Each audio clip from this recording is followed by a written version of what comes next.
تاریخ میں کوئی ایک بھی ایسا انسان نہیں آیا جس نے 23 سال کی مختصر مدت میں ایک پوری قوم کو جہالت کی تاریکی سے نکال کر علم و ہدایت کی روشنی میں لا کھڑا کیا۔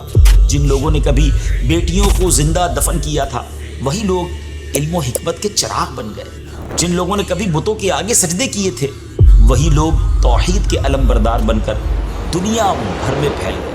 یہ کمال اور یہ انقلاب کسی فلسفے کا نہیں، کسی نظریے کا نہیں، بلکہ یہ اس ہستی کی تعلیم و تربیت کا ثمر تھا جنہیں اللہ رب العالمین نے پوری کائنات کے لیے معلم بنا کر بھیجا تھا۔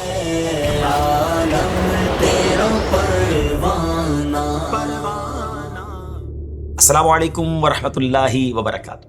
ناظرین، دنیا نے بڑے بڑے فلاسفر دیکھے، بڑے بڑے مفکر دیکھے، بڑے بڑے استاد دیکھے، لیکن پوری تاریخ انسانی اٹھا کر دیکھ لیں، تاریخ میں کوئی ایک بھی ایسا انسان نہیں آیا جس نے 23 سال کی مختصر مدت میں ایک پوری قوم کو جہالت کی تاریکی سے نکال کر علم و ہدایت کی روشنی میں لا کھڑا کیا۔ جن لوگوں نے کبھی بیٹیوں کو زندہ دفن کیا تھا وہی لوگ علم و حکمت کے چراغ بن گئے۔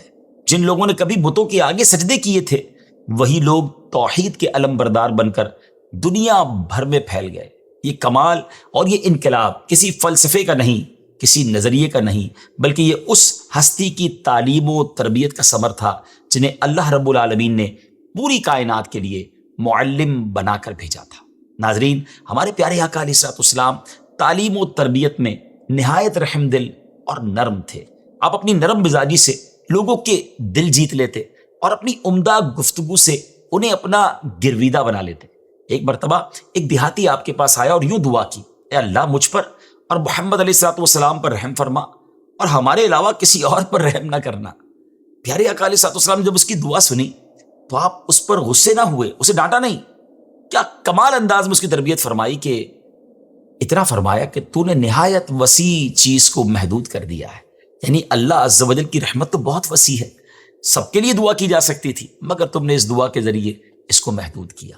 پیارے آقا علیہ الصلوۃ والسلام کے سکھانے کا یہ بھی انداز تھا کہ کوئی بات اہم ہوتی تو آپ اسے بار بار دہراتے تاکہ سننے والا اچھی طرح سمجھ لے۔ ایک موقع پر ارشاد فرمایا، اس شخص کی ناک خاک آلود، پھر اس شخص کی ناک خاک آلود ہو، پھر اس شخص کی ناک خاک آلود ہو۔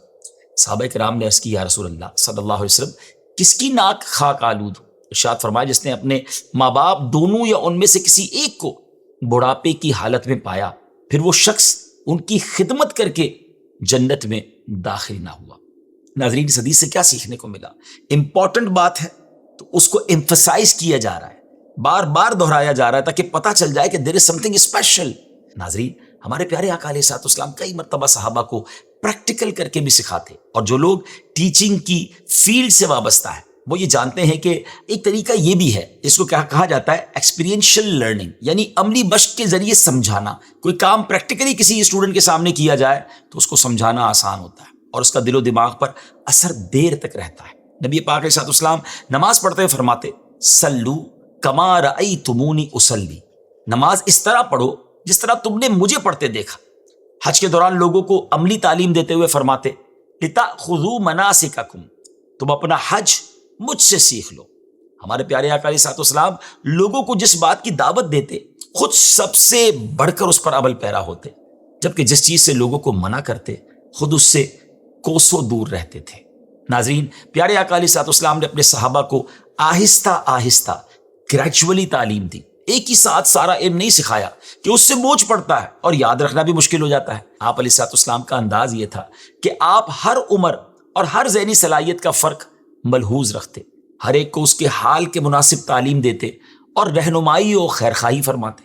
ایک مرتبہ ایک بوڑھے اور عمر رسیدہ شخص نے آپ سے سوال کیا کہ یا رسول اللہ صلی اللہ علیہ وسلم، مجھے کوئی ایسا عمل بتائیں جس پر میں ہمیشہ قائم رہ سکوں۔ آپ علیہ الصلوۃ والسلام نے اس کے حال کے مناسب نہایت آسان اور مختصر عمل بتایا جو وہ کر سکتا تھا۔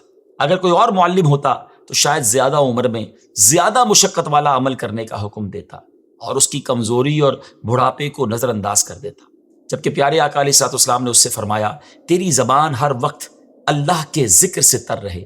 ایک غصے والے شخص نے آپ سے نصیحت کرنے کی درخواست کی تو آپ نے فرمایا، لا تغضب، غصہ نہ کیا کرو. وہ کئی بار یہی سوال دہراتا رہا کہ کوئی نصیحت فرمائیے. آپ نے ہر بار فرمایا غصہ نہ کیا کرو. ناظرین، آپ علیہ الصلوۃ والسلام کی خوبصورت تعلیم و تربیت کا ایک عمدہ پہلو یہ بھی ہے کہ آپ ہر سائل و ہم نشین کو پوری توجہ اور محبت دیتے، اہمیت دیتے، یہاں تک کہ ہر شخص یہ سمجھتا کہ آپ خاص اسی کو توجہ دے رہے ہیں. پیارے آقا علیہ الصلوۃ والسلام کی مجلس میں بیٹھنے والا ہر شخص یہی سمجھتا کہ اسے رسول اللہ علیہ الصلوۃ والسلام کے ہاں خاص مقام حاصل ہے. پیارے آقا علیہ الصلوۃ والسلام سمجھاتے وقت ان چیزوں کی مثالیں دیتے جن چیزوں کا لوگ مشاہدہ کرتے ہیں اور وہ ان کی زندگی کا حصہ ہیں. ان سے مثالیں دے کر سمجھاتے تاکہ وہ آسانی سمجھ سکیں اور مقصود پوری طرح واضح ہو جائے. ایک موقع پر پیارے آقا علیہ السلام نے صحابہ کرام سے فرمایا، تم کیا سمجھتے ہو اگر تم میں سے کسی شخص کے گھر کے سامنے کوئی نہر ہو جس میں وہ روزانہ 5 مرتبہ غسل کرتا ہو تو کیا اس کے جسم پر کوئی میل کچیل باقی رہ جائے گی؟ صحابہ نے عرض کی، یا رسول اللہ علیہ الصلوۃ والسلام، اس کے جسم پر کوئی میل باقی نہیں رہے گا. نبی پاک علیہ السلام نے فرمایا، یہی 5 نمازوں کی مثال ہے. اللہ پاک ان کے ذریعے سے خطاؤں کو مٹا دیتا ہے. نبی پاک علیہ الصلوۃ والسلام نے نیک دوست کی مثال خوشبو بیچنے والے سے دی کہ اس کی صحبت انسان کو خوشبودار کر دیتی ہے. اگرچہ انسان خوشبو نہ بھی خریدے، یعنی نیک اور اچھے دوست کی صحبت سے کسی نہ کسی صورت میں فائدہ اور بھلائی حاصل ہو ہی جاتی ہے. جبکہ برے دوست کی مثال لوہار کی بھٹی میں ہوا دینے والے سے دی، کیونکہ اس کے پاس بیٹھنے سے یا تو کپڑے جلیں گے اور کپڑے نہ بھی جلیں تو اس کی بدبو انسان ضرور ساتھ لے کر جائے گا. پیارے آقا علیہ الصلوۃ والسلام صحابہ کی تربیت کے لیے کبھی کبھی ان پر اپنی ناراضی کا اظہار بھی فرماتے. جلال مبارک آ جاتا جب آپ انہیں دیکھتے کہ وہ اپنا وقت یا صلاحیتیں غیر ضروری موضوعات پر لگا رہے ہیں. جیسا کہ حضرت ابو ہریرہ رضی اللہ تعالیٰ سے روایت ہے کہ رسول پاک علیہ الصلوۃ والسلام گھر سے ہمارے پاس تشریف لائے جبکہ ہم مجلس میں تقدیر کے بارے میں بحث و مباحثہ کر رہے تھے. اس پر آپ سخت ناراض ہوئے، حتیٰ کہ آپ کا چہرہ مبارک سرخ ہو گیا، گویا آپ کے دونوں رخساروں پر انار نچوڑ دیا گیا ہو. پھر آپ نے فرمایا، کیا تمہیں اس بات کا حکم دیا گیا ہے یا میں اسی پیغام کے ساتھ تمہاری طرف بھیجا گیا ہوں؟ بے شک تم سے پہلے لوگوں نے جب اس مسئلے میں جھگڑے کیے تو ہلاک ہی ہو گئے. میں تم پر لازم کرتا ہوں کہ اس مسئلے میں نہ جھگڑو.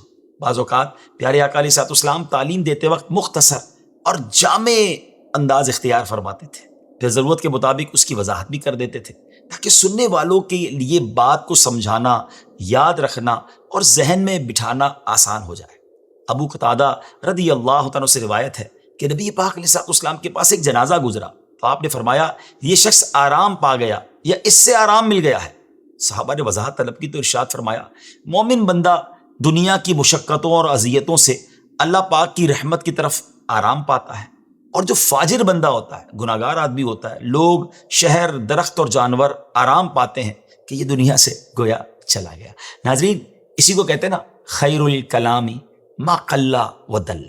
بہترین کلام وہ ہے جو ٹو دی پوائنٹ ہے، مختصر ہو اور پر دلیل ہو. یہ بات بھی ہمیں سیکھنی ہے نبی پاک کی سیرت سے. کچھ لوگ بہت لمبی بات کرتے ہیں اور پھر اس کی بات لوگ سننا نہیں چاہتے. ٹو دی پوائنٹ بات کیجئے، پر دلیل بات کیجئے اور انشاءاللہ آپ لوگوں میں ہر دل عزیز بنتے جائیں گے. ناظرین، یہ تھی میرے آقا علیہ الصلوۃ والسلام کی شاندار تعلیمات کا ایک چھوٹا سا جائزہ. اللہ کریم ہمیں بھی اچھے انداز میں، سلجھے انداز میں، ستھرے انداز میں بات کرنا نصیب فرمائے اور لوگوں کو اچھی بات، اچھی دعوت، نیکی کی طرف بلانے کی توفیق عطا فرمائے. انشاءاللہ اجازت دیجیے، اگلے ایپیسوڈ میں پھر ملاقات ہوگی. السلام علیکم ورحمۃ اللہ وبرکاتہ.